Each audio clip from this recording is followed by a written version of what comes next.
Clive Gilson's here. He's written a book all about, well, it's about winning and making sure you stay winning, isn't it? Effectively. Okay, so what do you make of Darren Clarke then? Because, I mean, some golfers look like athletes. Darren Clarke would admit it himself. He doesn't look like an athlete. He doesn't look like, you know, one of the great sprinters of the world, and yet he's this fantastic performer. It's a fantastic performance, and one that very few people could have predicted, of course.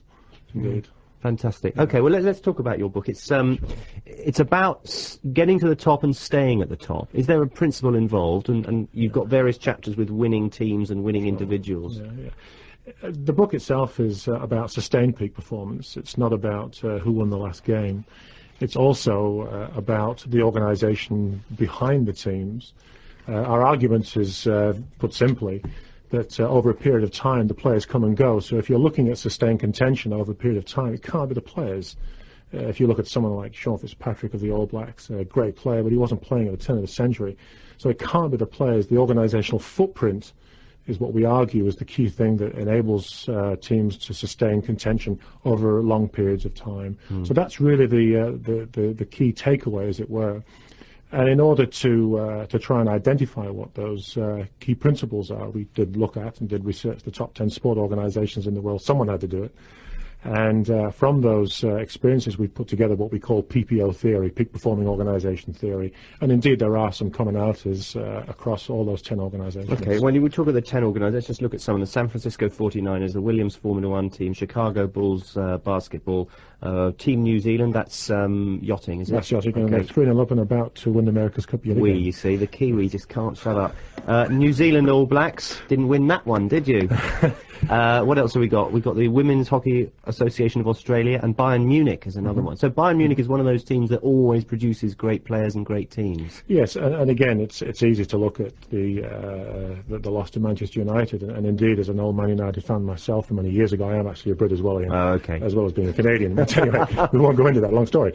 Our issue is not recency. You can't win every game. The default position in sport is actually that you lose. There can only be one winner.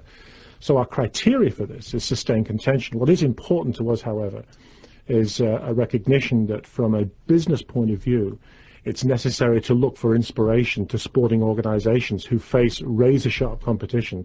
In the case of Major League Baseball, almost on a daily basis. In other organizations, their teams are playing weekly or bi-weekly or whatever. And that the experiences that those managements will be going through are deserving of an unrelenting critical eye from a business research point of view to find out what exactly it is that they do and then bootstrap that across to organizations more generally. And the book has a chapter on Procter & Gamble, the peak-performing consumer goods organization, to illustrate what that theory is, that those sporting experiences in the organization do have resonance within the context of business more generally. Does your theory explain why certain teams, just looking at the Premiership, for example, there are certain teams, no matter who the manager is, it seems, take Tottenham, for example, who play in a certain way?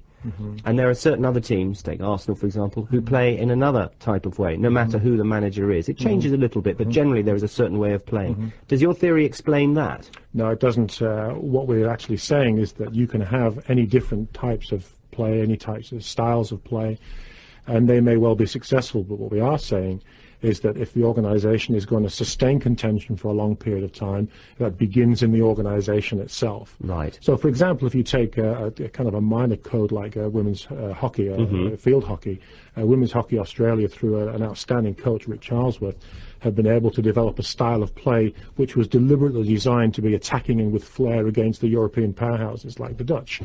And that organisation has been able to sustain their peak performance through the organisation which has latched onto that style. So let's have a look at another of your teams here that you were talking about, the San Francisco 49ers, which at the moment aren't particularly successful, but have always been one of the strongest gridiron American football teams around in the United States.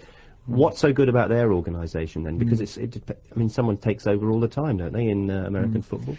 Again, to remind the listeners, the theory is about sustained contention.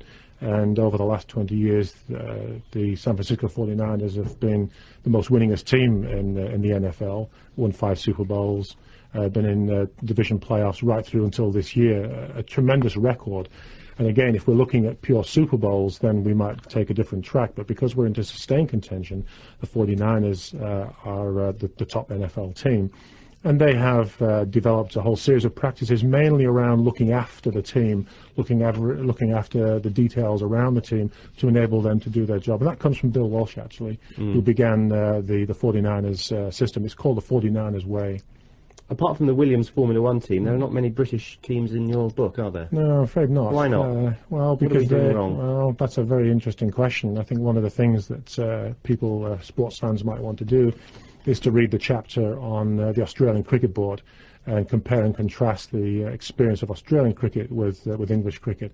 And I think they'll find some of the solutions there for sure. Yeah, because we have a big debate, particularly on this programme in the afternoon every day, about where things are going wrong. We always have this debate, but it's more about the structure and the organisation. Are we saying that the very fundamental organisation of games like cricket, maybe, of games like rugby union, is wrong?